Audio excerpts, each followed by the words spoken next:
नमस्ते दोस्तों। आज हम हिस्ट्री का सेकेंड चैप्टर पढ़ेंगे।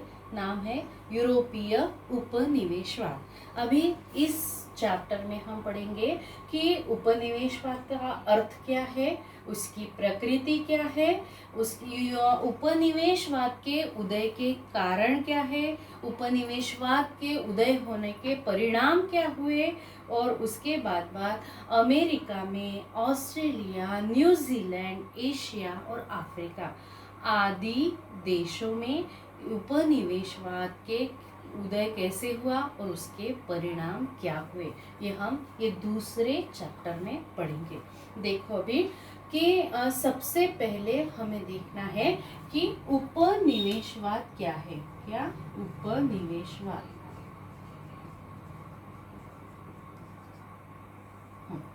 सबसे पहले देखना है तो प्रगत देशों द्वारा अपनी शक्ति एवं सामर्थ्य के बल पर कोई भूप्रदेश अपने अधिकार में लेकर उस पर अपना राज्य अथवा शासन स्थापित करने की प्रक्रिया को हम उपनिवेशवाद करेंगे।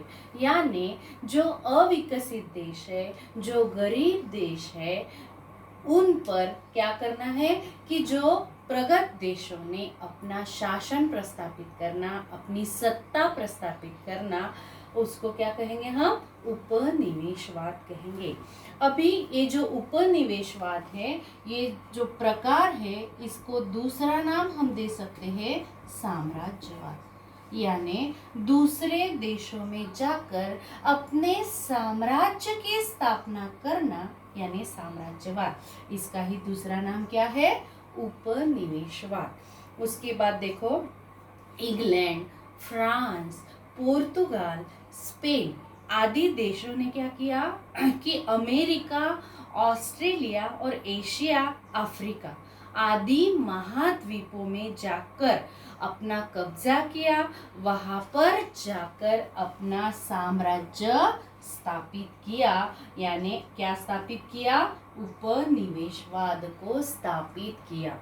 उसके बाद भारत इंग्लैंड का उपनिवेश था। आप सब जानते हो कि अंग्रेजों ने भारत पर क्या किया? 150 से 200 साल तक राज किया।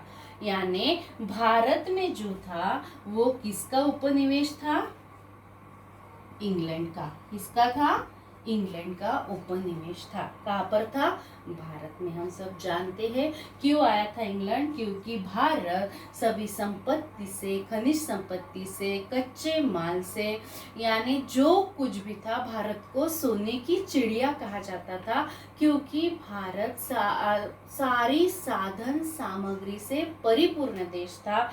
और इंग्लैंड को व्यापार करने के लिए ऐसे देश की या कच्चे माल का अपनी परिपूर्णता करने के लिए इंग्लैंड को भारत की जरूरत थी। इसीलिए इंग्लैंड ने भारत में अपने उपनिवेश क्या किए? स्थापित किए थे।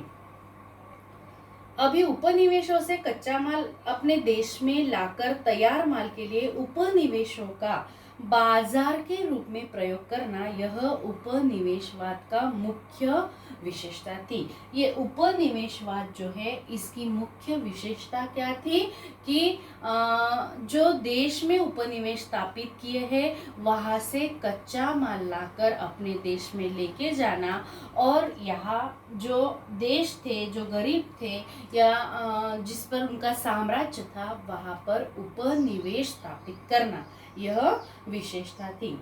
अभी ये जो उपनिवेशवाद था, यह न केवल राजनीतिक एवं आर्थिक दासता निर्माण करता है, बल्कि वह मानसिक दासता भी निर्माण करता है। ऐसा क्यों कहा गया है कि उपनिवेशवाद मानसिक और आर्थिक दासता निर्माण करता है? क्योंकि अपना साम्राज्य स्थापित करने के लिए अंग्रेजों ने क्या किया था कि वो भारत में आए, धीरे धीरे उन्होंने अपने धर्म का प्रसार किया, अपना व्यापार का प्रसार किया, फिर धीरे धीरे धीरे धीरे उन्होंने भारत पर कब्जा किया, यानी मानसिक रूप से भारतीय कैसे हो गए, उनके गुलाम हो गए, या जो वह कहेंगे वही भारतीयों को करना पड़ता था। और उसके बाद उन्होंने भारत की सारी संपत्ति लूट कर कहाँ लेके गए, वो इंग्लैंड में लेके गए। यानी आर्थिक दृष्टि से भी भारत कैसे बन गया था, गुलाम बन गया था। इसीलिए उपनिवेशवाद के कारण आर्थिक और मानसिक गुलामगिरी उत्पन्न होती है, ऐसा कहा जाता है। उपनिवेशवादी देशों की वंशश्रेष्ठवादी विचारधारा और व्यवहार के कारण उपनिवेशों की जनता में मध्यहीन भावना निर्माण हुई और उन्हें स्वयं की सभ्यता, इतिहास के प्रति न्यूनता प्रतीत होने लगी। इंग्लैंड ने भारत पर कब्जा किया, इंग्लैंड ने भारत पर राज किया और भारतीयों के मन में पूरी तरीके से भर दिया कि तुम हमसे कम हो, तुम काले हो, हम कैसे हैं, गोरे हैं। यानी काले लोगों को नीचा दिखाया गया। हम अंग्रेज जो है वो भारतीयों से श्रेष्ठ है, हम रहन सहन से श्रेष्ठ है, हम खान पान से श्रेष्ठ है, सभी तरीके से श्रेष्ठ है। ऐसी भावना भारतीयों के मन में अंग्रेजों ने तैयार की, यानी उनको मानसिक दृष्टि से क्या किया गया, गुलाम बनाया गया। इसका परिणाम क्या हुआ कि जो उपनिवेशवाद में रहने वाले या उपनिवेश में रहने वाले या कॉलोनी में रहने वाले जो लोग थे, उनकी मन जो था, उनका जो आत्मविश्वास था वो धीरे धीरे कम होने लगा। इंग्लैंड ने एक शताब्दी में इतना अत्यधिक साम्राज्य विस्तार किया था कि यह कहा जाने लगा था कि उसके साम्राज्य का कभी भी सूर्यास्त नहीं होगा। ये जो इंग्लैंड है, इन्होंने अपने साम्राज्य का इतना विस्तार किया था कि ऐसे सारी दुनिया में कहा जाता है कि अंग्रेजी साम्राज्य का सूर्य का कभी भी अस्त नहीं होगा। किसी को भी नहीं लगता था कि अभी अंग्रेजों के हाथ से दुनिया के लोगों की छुटकारा हो सकता है। यानी जो सूरज है उनका सदैव उगता ही रहेगा। विश्व में एशिया है, अफ्रीका है, अमेरिका और ऑस्ट्रेलिया, इन 4 महाद्वीपों ने अंग्रेजों ने अपने साम्राज्य का विस्तार किया। यानी एशिया, उसमें भारत, म्यांमार वगैरह आता है, बराबर है। एशिया महाद्वीप, अफ्रीका महाद्वीप, अमेरिका महाद्वीप और ऑस्ट्रेलिया, इन चारों महाद्वीपों में इंग्लैंड ने क्या किया, अपने साम्राज्य का विस्तार किया। लेकिन 15वीं शताब्दी में क्या हुआ कि यूरोप में व्यापारिक क्रांति हुई और यूरोपीय नाविक जो थे, यूरोप खंड में जो नाविक लोग थे, जो दरियावर्दी लोग थे, उन्होंने विभिन्न जल मार्ग खोज निकालने की कोशिश की और व्यापार पद्धति में परिवर्तन आना शुरू हो गया। और इन यूरोपीय व्यापारियों ने क्या किया कि संपूर्ण विश्व में अपने कदम रखना प्रारंभ किया, अर्थात अपने राज्य स्थापित करना प्रारंभ किया था। यानी व्यापार में प्रगति लाने के लिए पूरे यूरोप में जो भी कंट्रीज थी, उन्होंने 15वीं शताब्दी में जब विभिन्न जलमार्ग खोज के, विभिन्न जलमार्ग से खोज करके नए नए देशों की खोज की, इसीलिए और भी व्यापार में परिवर्तन आने शुरू हो गए। उसके परिणाम क्या होंगे ये हम आगे चलकर देखेंगे। अभी उपनिवेशवाद का अर्थ एवं प्रकृति: साहसिक कृत्य करना, ख्याति संपादित करना, अज्ञात भूमि की खोज करना, धर्म प्रसार करना, सोने की खदानों की खोज करना आदि विभिन्न कारणों से यूरोपीय लोगों ने संपूर्ण विश्व में पांव रखे। अभी ये 15वीं शताब्दी में यूरोप में व्यापारिक क्रांति आई। इसका परिणाम क्या हुआ कि उन्होंने जलमार्ग से विभिन्न देशों की खोज की। अभी इसके पीछे क्या कारण था, क्यों उन्होंने खोजा, तो उसके पीछे उद्देश्य था कि कुछ चलो भाई कुछ साहस का काम करके दिखाते हैं, साहसी कृत्य करके दिखाते हैं। दूसरा अपना नाम कमाना, ख्याति संपादित करना। तीसरा कोई भी अज्ञात भूमि हो, प्रदेश हो, भूप्रदेश हो, उसकी खोज करना और अपने धर्म का प्रसार करना। उसके बाद सोने की खदानों की खोज करना। अभी व्यापार में वृद्धि हो गई थी 15वीं शताब्दी में, इसीलिए व्यापार बढ़ाने के लिए पैसे की बहुत ज्यादा जरूरत थी, इसीलिए उन्होंने सोने की खदानें ढूंढना क्या कर दिया, शुरू किया। ये विभिन्न कारण थे कि यूरोपीय लोग यूरोप से निकलकर अन्य प्रदेश की खोज में निकले। इसका परिणाम क्या हुआ कि धीरे धीरे धीरे धीरे व्यापार में वृद्धि होती गई। यूरोप में जो राष्ट्र थे अपना अपना व्यापार बढ़ाने के लिए, विश्व के पीठ पे अपना अपना व्यापार बढ़ाने के लिए यूरोप में जो छोटी छोटी बड़ी छोटी जो भी कंट्रीज थी उसमें व्यापार करने के उद्देश्य से क्या शुरू हो गई, स्पर्धा शुरू हो गई। अब ये जो यूरोपीय लोग थे इन्होंने जहां जहां पांव रखा उन्होंने वहां वहां जाकर क्या स्थापित किए, उपनिवेश स्थापित किए, यानी कॉलोनी स्थापित की। इन उपनिवेशों में उन्होंने क्या किया कि अपना आर्थिक, सामाजिक, राजनीतिक प्रभुत्व स्थापित करना प्रारंभ कर दिया और यूरोपीय लोगों ने अमेरिका, ऑस्ट्रेलिया, न्यूजीलैंड आदि प्रदेशों तक धीरे धीरे जाकर पहुंच गए।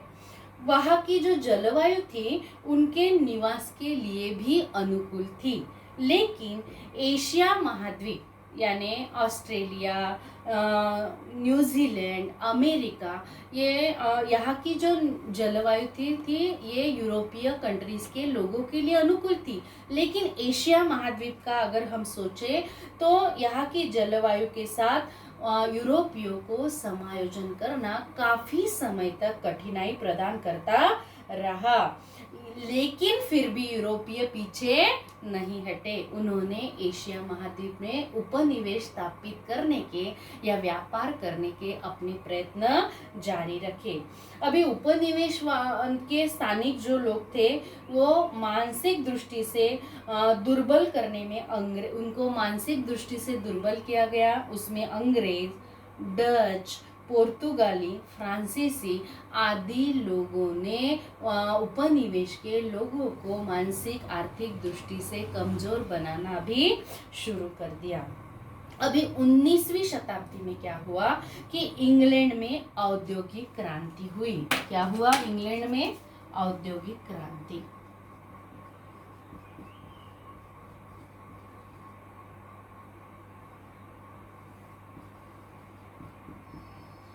औद्योगिक क्रांति यानी उद्योग क्षेत्र में क्रांति आना या बदलाव आना। यानी इंग्लैंड में क्या हुआ कि व्यापार के क्षेत्र में बहुत ज्यादा मात्रा में प्रगति हुई और व्यापार के क्षेत्र में इंग्लैंड का जो लैंकशायर सिटी थी वहां पर जो कपड़ा बनता था वो कपड़ा बड़ी मात्रा में बनने लगा। यानी पूरे यूरोप की जो जरूरत थी वो पूरी होने के बाद भी उनके पास बहुत ज्यादा मात्रा में वो कपड़ा जो था या वो वस्तु, वो चीजें जो बनती थी इंग्लैंड में, क्योंकि मैन पावर की वजह से वो नहीं बन रही थी अभी, क्योंकि औद्योगिक क्रांति हुई। जो भी उत्पादन होता था उसमें यंत्र का यूज किया जाता था, इसलिए उत्पादन वो बढ़ गया और उत्पादन बढ़ने के कारण अपनी जरूरतें यूरोप की पूरी होने के कारण उनको जो जो बची हुई चीजें थी वो बेचने के लिए बाजारों की भी जरूरत अभी पड़ने लगी। तो उन्होंने क्या किया, ये अपनी व्यापारिक या बाजारिक जरूरत पूरी करने के लिए उन्होंने नौसेना के बल पर इंग्लैंड ने एशियाई और अफ्रीकी महाद्वीप देशों में अपना प्रभुत्व स्थापित किया। अब इंग्लैंड के जो नाविक लोग थे, इंग्लैंड के जो दरियावर्दी लोग थे वो निकल पड़े और उन्होंने क्या किया कि उनका जो वो नाविक लोग जो थे वो एशिया और अफ्रीका महाद्वीप की ओर बढ़ने लगे।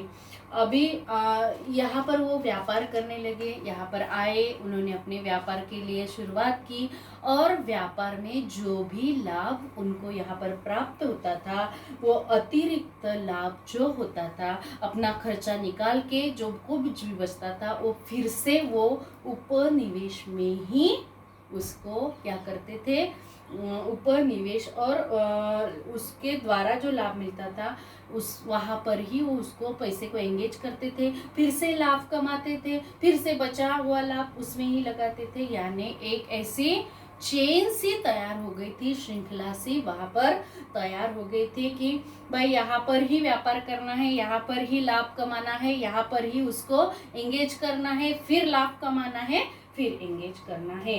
इंग्लैंड की तरह ही फ्रांस, बेल्जियम, इटली और जर्मनी आदि कंट्रीज ने भी अपने उपनिवेश स्थापित करने में शुरुआत कर दी। और अभी ये जो उपनिवेश स्थापित करने वाले लोग थे, इनमें प्रतिस्पर्धा भी शुरू हो गई थी।